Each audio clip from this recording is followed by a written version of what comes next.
Tenemos nuevo correo y a este correo yo le pondría como título, no se lo puso Martín, pero se lo pongo yo: el cansancio de ser funcional, cuando te convertís en el pilar que nadie cuida. Comienza así. Estábamos en el asado de los domingos. Mi vieja me miraba con orgullo mientras le contaba a mi tía: Martín ascendió de nuevo, es el que mantiene a toda la oficina. Mis amigos me daban palmadas en la espalda y me pedían consejos sobre inversiones, sobre autos, sobre la vida. Me decían entre risa: a vos te sale todo bien. Yo sonreía, servía el vino, escuchaba los problemas de todo, pero por dentro sentía que era un actor en una obra que ya no era protagonista.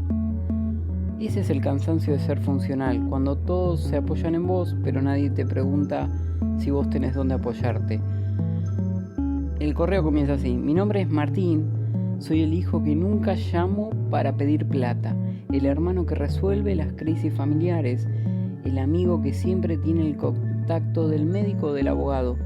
Me convertí en una herramienta de alta precisión que no tiene permitido fallar. Recuerdo una noche, llegué a casa después de 12 horas en la oficina. Mi mujer me esperaba con una lista de cosas pendientes. La caldera se rompió, el nene tiene problemas en el colegio, hay que confirmar la cena con los Suárez. La miré y no pude hablar. Ella no lo hacía por maldad. Ella simplemente confiaba en que yo podía. Todos confiaban, y esa confianza era mi celda.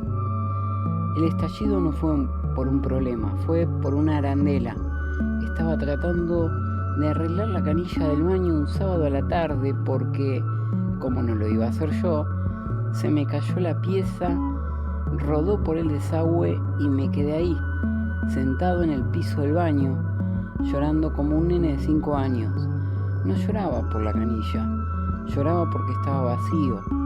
Esa tarde entendí que había pasado años renunciando a mis propios deseos para cumplir las expectativas ajenas. Me había olvidado de que me gustaba a mí, porque mi única función era que a los demás les fuera bien. Esa noche, en la cena, el silencio pesaba. Mi mujer me preguntó qué me pasaba. Tuve miedo, el miedo de que si dejaba de ser el hombre fuerte, el funcional, ella ya no me amara, o que mis amigos se alejaran. Pero hablé. Con la voz temblorosa le dije: no puedo más, no quiero ser el que soluciona todo, estoy cansado de ser útil.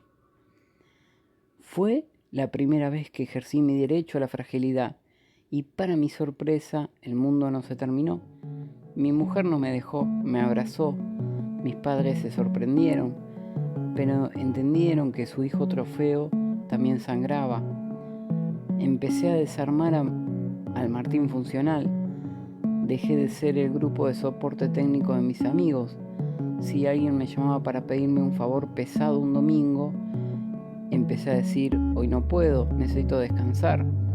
Al principio hubo silencios incómodos, pero los que realmente me querían se quedaron. En el trabajo dejé de ser el primero en llegar y el último en irme.